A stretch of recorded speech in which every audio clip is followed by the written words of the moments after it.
এরে আল্লাহর বান্দা, এমন ভয়ঙ্কর আযাব, এমন ভয়ঙ্কর আগুন আমার আপনার সহ্য করার মতন শক্তি নাই। দুনিয়ার সামান্য আগুন আমার হাতে লাগে, হাতটা পুড়ে যায়, পায়ে লাগে, পাওটা পুড়ে যায়। এরে আল্লাহর বান্দা, তার ব্যথায় সহ্য করা বড় কষ্টকর। একটু চিন্তা করেন, ওই আগুন সম্পর্কে আল্লাহ রাসূল ডাক দিয়া কয়, দুনিয়ার আগুন ওই জাহান্নামের আগুনের কাছে কিছুই না। সুম্মা ইন্নাহুম লাসালুল জাহিম, এরপরে তারা জাহান্নামে প্রবেশ করবে। মানে কিয়ামতের ময়দানে, হাসরের মাঠে আল্লাহ তাআলা সকলকে হাসরের মাঠে ঠাঁই দিবেন। এরপরে জাহান্নামীরা পালায়ন করবে, একে এক একজনের পিছনে দাঁড়াবে, যেন আল্লাহ আমাদেরকে দেখতে না পায়। আল্লাহ তাআলা ওই কথাই উল্লেখ করে বলতেছেন, বান্দা, তুমি যদি মনে মনে চিন্তা করো যে তুমি আমার থেকে পালায়া বাঁচলা, তাহলে তুমি মনে রাখিও, তোমার জন্য চিরন্তর জাহান্নামের ব্যবস্থা আমি করে রাখছি। তোমরা অবশ্যই জাহান্নামের মধ্যে প্রবেশ করবা।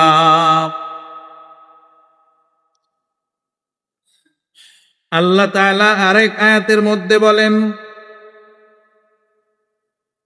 ওয়াল্লাযীনা কাফারু বিরাব্বিহিম আযাবু জাহান্নাম ওয়া বিসাল মাসীর। যারা তার প্রভুকে অস্বীকার করবে, যারা কি করবে বলেন? তাদের প্রভুকে অস্বীকার করবে। মানে আমরা আমাদের আল্লাহকে অস্বীকার করিনি। কথা বলেন, আল্লাহকে অস্বীকার করি? অস্বীকার আমরা আল্লাহকে করি না। আল্লাহ তাআলা এজন্য বলতেছেন, যারা তাদের আল্লাহকে তথা প্রভুকে অস্বীকার করবে, যারা তাদের প্রভুকে অস্বীকার করছে, আল্লাহ তাআলা বলেন, আযাবু জাহান্নাম ওয়া বিসাল মাসীর, তাদের জন্য জাহান্নামের শাস্তি দেওয়া হবে, আর তা কতই না নিকৃষ্ট স্থান। এবার আসেন, দীর্ঘক্ষণ আয়াতে কারিমার আমরা কথা শুনলাম। আল্লাহ তাআলা এমন একটা জাহান্নাম, যেই জাহান্নাম আল্লাহ বানায় রাখছেন, যেই জাহান্নামের মধ্যে আল্লাহ তাআলা শাস্তি দিবেন কেমন? বলে, দুনিয়ার মধ্যে কেউ যদি বিষ খেয়ে নিজেকে নিজে হত্যা করে ফেলে, মেরে ফেলে, তাহলে আল্লাহ তাআলা হাসরের ময়দানে তাকেও একটা উত্তপ্ত বিষ দেওয়া হবে, একটা প্রচন্ড ধারালো বিষ দেওয়া হবে, যেটা খাইলেই মানুষ মইরা যাবে, এমন একটা বিষ তার হাতে দেওয়া হবে। বান্দা বারবার পান করবে, আবার বান্দা মারা যাবে, আবার বান্দা কষ্ট সহ্য করবে, আবার আল্লাহ তারে সুস্থতা দান করবেন, আবার তারে বিষ হাতে দেওয়া হবে, আবার খাওয়ার অনুমতি দিবেন, খাওয়ার কথা বলবেন, খাইতে হবে, মরতে হবে। এমন করে করে চলবে অনেক দিন। এমন জাহান্নাম, যেই জাহান্নামের মধ্যে আল্লাহ তাআলা জাহান্নামীদের খাবার কি লিখে রাখছেন? কোরআন শরীফের মধ্যে বললাম, আল্লাহ তাআলা বলেন, কাঁটাযুক্ত বৃক্ষ তথা গাছ আল্লাহ তাআলা তাদের জন্য আহারের ব্যবস্থা করবেন। এই বান্দা কাঁটাযুক্ত আহার তথা কাঁটাযুক্ত খাবার তারে খাইতে হবে।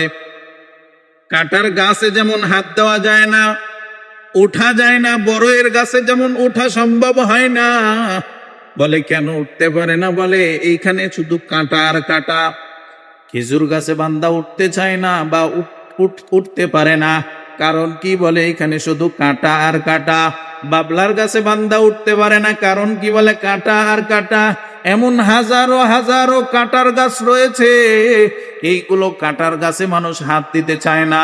কেন? বলে, এগুলোতে দিলেই আমার শরীরের মধ্যে ব্যথা লাগবে। আল্লাহ তাআলা বলেন, এই কাঁটাযুক্ত গাছ আমি জাহান্নামীদের জন্য জাহান্নামে খাবারের ব্যবস্থা করব। নাউজুবিল্লাহ, আসতে পারি দেখেন। এরে আল্লাহর বান্দা, নবী হাদিসে বলেন, ওই জাহান্নামীদের খাবার হবে কেমন খাবার? বলে, রক্তপুষ এমন খাবার আল্লাহ তাআলা দান করবেন। জাহান্নামীরা যখন তৃষ্ণায় কাতর হয়ে যাবে, এতটা প্রচন্ড তৃষ্ণা যে সহ্যই করতে পারে না, এতটা বিভোর হয়ে যাবে, আল্লাহর কাছে বারবার চাইবে, জাহান্নামী চাইবে আমারে পানি দাও, আমারে পানি দাও। আল্লাহ তাআলা ফেরেশতাদের অর্ডার দিবেন, যাও ওখান থেকে একটু পুজ নিয়ে গিয়ে দিয়ে দাও। আল্লাহর বান্দারে যখন দেওয়া হবে, পুজ দেখিয়া বান্দা নিজে এত নিজের ঘৃণিত মনে করবে, নিজের উপর নিজের আফসোস হবে, আজকে পুজ আমারে খাইতে দিতেছে। আল্লাহর বান্দা এত বেকার হয়ে যাবে, তখন বান্দাটা ওই খাবারটাই পান করবেন। জাহান্নামীদের খাবার এমন, এরে আল্লাহর বান্দা, এমন ভয়ঙ্কর আযাব আল্লাহ তাআলা জাহান্নামের মধ্যে লুকায় রাখছেন। এত আযাব, যেই জাহান্নামটারে আল্লাহ তাআলা 1000 বছর ধরিয়া আগুন জ্বালাইলেন। আল্লাহ তাআলার জ্বালানোর পরে এই আগুনের কালার হইল লাল, এরপরে হইল 1000 বড় সাদা, এরপরে হইল কালো। তো একটু চিন্তা করেন বাবা, ওই জাহান্নামের আগুন এতটা ভয়ঙ্কর, এই ভয়ঙ্কর আগুন আপনার শরীরে লাগবে, কেমন লাগবে একটু চিন্তা করেন।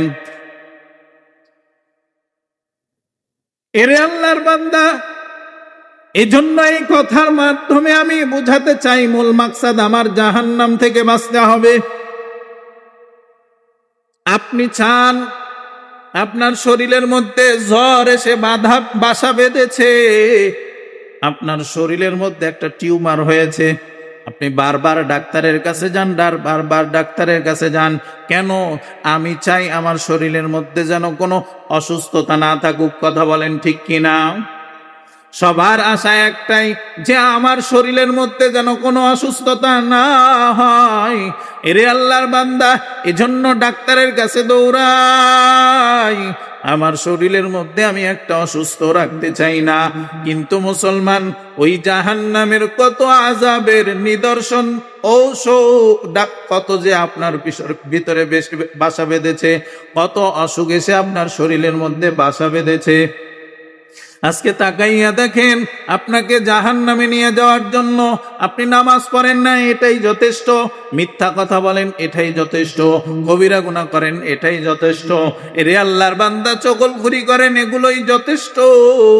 এগুলো জাহান্নামে যাওয়ার জন্য ঔষধ। জাহান্নামে যাইতে হবে এই সমস্ত কাজ করলে। দুনিয়ার মধ্যে তো আপনি অসুস্থতা নিয়ে বেশিক্ষণ থাকতে চান না, তাহলে আপনি আজকে আপনার মাথায়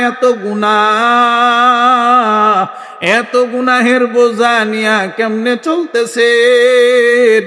একটু কি মনে মনে সংকোচ বোধ হয় না?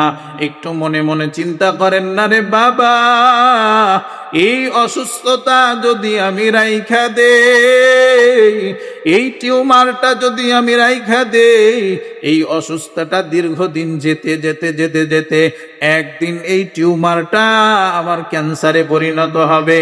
আর আমার যদি ক্যান্সারে একবার পরিণত হয়ে যায়, তাহলে আমার জাহান্নাম ছাড়া আর কোনো গতি নাই। আমার তখন মরতেই হবে, উপায় নাই। এজন্য মুসলমান, জাহান্নামের ভয় আবার আপনার অন্তরের মধ্যে ঢুকান। আল্লাহ তাআলা কোরআন শরীফের মধ্যে আরেকটা আয়াত নাজিল করেন, ইন্নাল আবরারা লাফি নাঈম ওয়া ইন্নাল ফুজ্জারা লাফি জাহিম। নেক কাজ যারা করবা, তাদের জন্য আমি আল্লাহ জান্নাত বানায় রাখছি। আর যেই বান্দাগুলো গুনাহের কাজ করবা, আমার আল্লাহ তাআলা ডাক দিয়ে বলেন, ওই বান্দার জন্য আমি জাহান্নাম বানায় রাখছি। তাহলে একটু চিন্তা করেন, নেক কাজ যারা করবে তারা জান্নাত পাবে, গুনাহ যারা করবে এরা কি পাবে? জাহান্নাম পাবে। এবার একটু চিন্তা করেন বাবা, দিন রাত 24 ঘন্টা সময়, এই 24টা ঘন্টার মধ্যে আমি কয়টা মিনিট গুনাহের কাজ করি, কয়টা মিনিট নেকির কাজ করি? আমার নবী ডাক দিয়া কয়, বান্দা যদি আমার তরিকা মতো চলতে পারো। আল্লাহ রসুল ডাক দিয়া বলেন, উম্মত, তুমি যদি আমার দেওয়া তরিকা মতো যদি চলতে পারো, আল্লাহ রসুল ডাক দিয়া বলেন, তোমার 24টা ঘন্টা আমার আল্লাহ তাআলার আমল নামায় নেকির খাতায় লেখা হবে। কেমনে নেকের খাতায় লেখা হবে? বান্দা ফজরের নামাজ পড়িয়া এরপরে রিজিক অন্বেষণে যাও, কিন্তু তরিকা অবলম্বন করবা রসুলের। উম্মতে মুহাম্মাদিরা রসুলের অনুসরণ করতে হবে। আমার মায়ার নবী যেমনি কাজে বের হয়েছিল তেমনি করতে হবে। রসুলের মধ্যে যেই উদ্দেশ্যটা ছিল এটি আমাদের থাকতে হবে। এরপরে বান্দা রিজিক অন্বেষণের জন্য গেলা, আজান দিয়ে দিল, নামাজের মুসাল্লায় দাঁড়ায় গেলা, আবার রিজিক অন্বেষণ করো। মাগরিব পর্যন্ত অনুমতি দিয়ে দিলেন আমার আল্লাহ। এরে আল্লাহর বান্দা, তুমি যদি পারো সারা রাত কাজ করো, কোনো সমস্যা নাই। আল্লাহর বান্দা কিন্তু কথা একটা মনে রাখবা, কোন আল্লাহর বান্দা যদি এই 24টা ঘন্টার ফাঁকে ফাঁকে আল্লাহ তাআলা যেই নির্দেশটা দিয়েছেন 5 বেলার নামাজ, এই 5 বেলার নামাজ যদি কোনো বান্দা আদায় করে, আমার আল্লাহ তাআলা বলেন 24টা ঘন্টা তার আমল নামায় নেকের খাতায় লেখা যাবে। এজন্য মুসলমান, ওই জাহান্নাম বড় ভয়ঙ্কর রে ভাই। কেমন ভয়ঙ্কর, ভাষায় প্রকাশ করার মতন নয়। এত ভয়ঙ্কর হবে যে কারণে আমার রাসূল যখন মেয়ারাজে গেছিলেন, এই মেয়ারাজ থেকে আসার পর আমার আল্লাহ রসুলের কান্না আরো বাড়ায় গিয়েছিল। মেয়ারাজে যাওয়ার আগে অতটা কান্না করেন নাই, মেয়ারাজ থেকে আসছে এরপরে যতটা কান্না করেছেন। আম্মা জান আয়েশা বলেন, ও রাসূল, আপনি এত কান্না করেন, আপনার পা মোবারক ফুলে যায়, আপনার চোখের পানি দাড়ি মোবারক ভিজে যায়, এত পরিমাণ কান্না করেন যায় নামাজ পর্যন্ত ভিজে যায়। আম্মা জান আয়েশা রাদিয়াল্লাহু আনহাকে ডাক দিয়ে বলেন, আমার নবী, ও আয়েশা, আমি যেদিন থেকে জাহান্নাম দেখছি, যদিও আল্লাহ আমার আমার নামে কোনোদিন গুনাহ লিখবেন না, এরপরেও আমার ভয় না জানি জাহান্নামে যেতে হয়।